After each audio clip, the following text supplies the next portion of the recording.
Some big moves are coming for the Toronto Maple Leafs as they are beginning to finalize their coaching staff surrounding Craig Berube, as they recently made a bit of a surprising move, getting rid of a pretty prominent coach that was on their bench last season. So I'm going to break that down in this episode of the Leafs Digest, as well as Friedman. He has come out and revealed that more moves are coming for the Toronto Maple Leafs. You want to stay tuned for all of that on this episode. But before we do, if you're a part of the 80 or so percent who are not subscribed, scroll down and hit that button for Darius and myself, because it would mean the world as we're on the road to 11,000 subs. Now, Darius, lots of moves, lots of reports are coming out, and today we're going to be focusing on a couple things that happened over the past day or so, specifically regarding Craig Berube's coaching staff, because this is kind of the final pillar before the Leafs can hopefully start to move on to some bigger moves. And we're talking about Guy Boucher, and this is a guy that Leafs fans weren't a huge fan of at the end of last season, and really his role kind of got changed, and we'll discuss all that. But Guy Boucher, who was once a candidate for the Leafs head coaching spot in 2015, indicated he wanted consideration for the gig following the dismissal of Sheldon Keefe. And if you missed the news,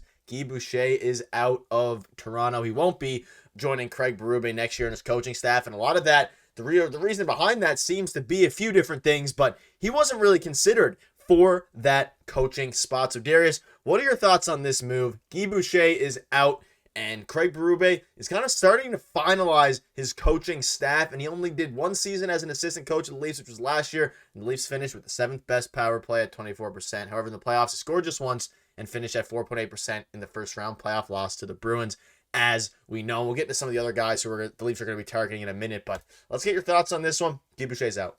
Yeah, I can't be too surprised, especially that he didn't get the head coaching position or even looked at for that. I think with where the Leafs are at, they just needed a new voice. We talked about it at length that, even if it wasn't Craig Berube, it just had to be somebody new. So I didn't see them hiring somebody that was already on the bench. And honestly, I'm not sure if he even deserved it, right? And I'm not saying that he's a bad coach, right? He's taken teams pretty far before. And obviously he's, famously known for the 1-3-1 style of play as well in Tampa. So I'm not saying he's a bad coach, but the role he was put in Toronto, he was not able to succeed in. And, they were going to have to move on from him. Like, we all kind of knew that this was coming. It was just a matter of time, I think, that they were, finally going to move on from him.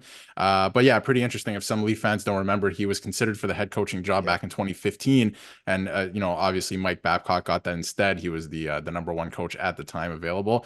Guy Boucher did interview for the job, but didn't get it. So pretty interesting that he did return to the Leafs, but just didn't work out in the role. And we'll talk about it later too. The fact that he was in charge of the power play was kind of weird, and it obviously struggled in the second half. So hopefully that is not the case heading into next season. So can't say I'm too surprised about the fact that he didn't get interviewed and is let go. Yeah, we were hoping that he was going to be, let go after getting put in charge of a power play that was really disastrous in the playoffs. And I think he can have a good role on some team as kind of a vibes guy, a locker room guy, not necessarily a strategic. He was kind of thrown into the fire a little bit there, so I'm not exactly sure why the Leafs made that change, but I'm sure they had their reason.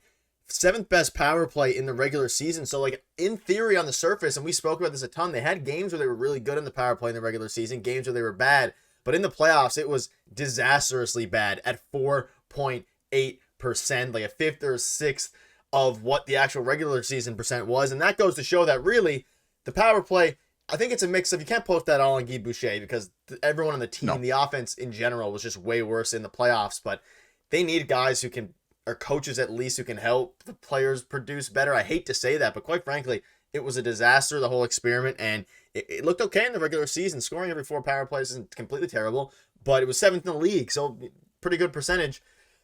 I don't know, top 40%, and then to just fall off in the playoffs is brutal. It does go both ways, though. Like you said, like, yes, it's on the coaches to help the players succeed, but also on the players, you got to put the puck in the back of the net, right?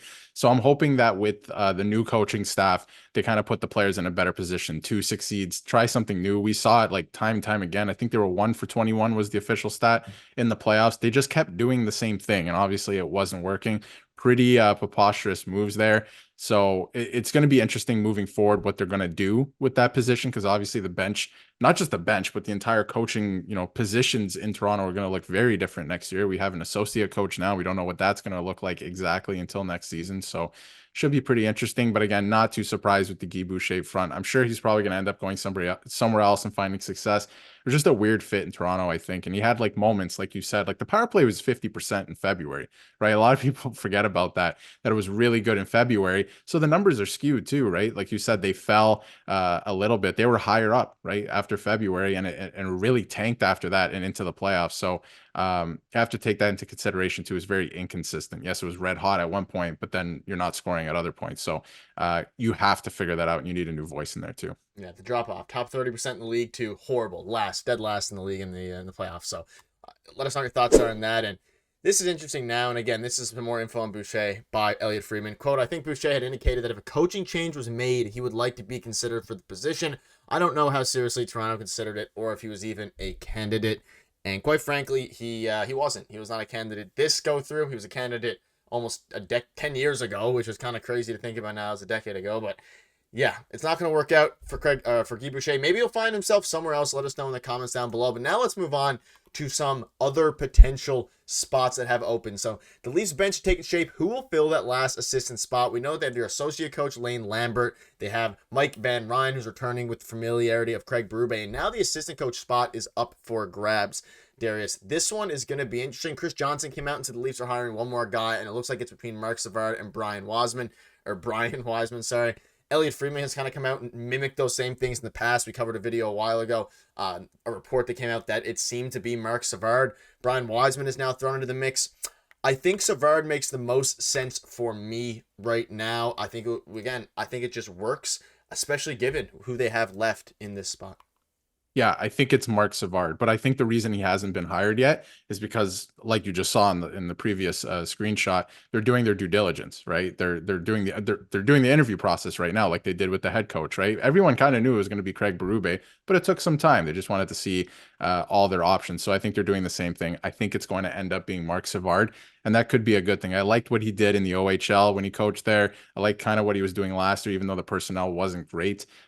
Which I'm gonna, lend his none of the success that he had on the Flames in the power play to the lack of personnel there. So I think he will find success here with his different systems and stuff. And I liked a couple quotes. We had a video on him too. I liked a couple quotes he had where he said, you really have to move the puck fast, and just a couple things that he said that the Leafs aren't doing, right? And I think they'll find success with that. So I think it's just a matter of time. Personally, I think it's going to be Mark Savard, and it could be this week. And that's very exciting, because now, once you finalize that, we move towards the players, right? What's going to happen with those moves. So we're very close here to finding out what the entire bench is going to look like. So that's exciting. Yeah, it's been a long time coming that it started with Van Ryn, really same time as Lane Lambert. And honestly, if they had Mark Savard here, this is a pretty good quad people. That's not the right way to put it, but it's a good group of people and coaches. Like, this is a lot of experience. Craig Berube, Lane Lambert, that's a very veteran duo behind the bench, and who knows if he'll actually be behind the bench, because the associate role is very interesting. But yeah, let us know in the comments what your thoughts are on all of this. Guy Boucher is gone, and like this guy said here, Berube's GOAT. As a defensive coach and motivator, Boucher was fantastic, but whoever made him change the power play should be fired. And I tend to agree with that. It's kind of what I said earlier. So shout out to AM34 Gloat for that. But that'll wrap it up. Let us know what your thoughts are in the comments down below. I think ultimately most fans agree Boucher wasn't the best fit for the Leafs going into next season. I think a lot of it just has to do with the fact that they wanted a big change and a big overhaul to this coaching staff, and I'm happy they didn't go with someone within. But let us know in the comments down below, and make sure to subscribe button. We'll see you soon.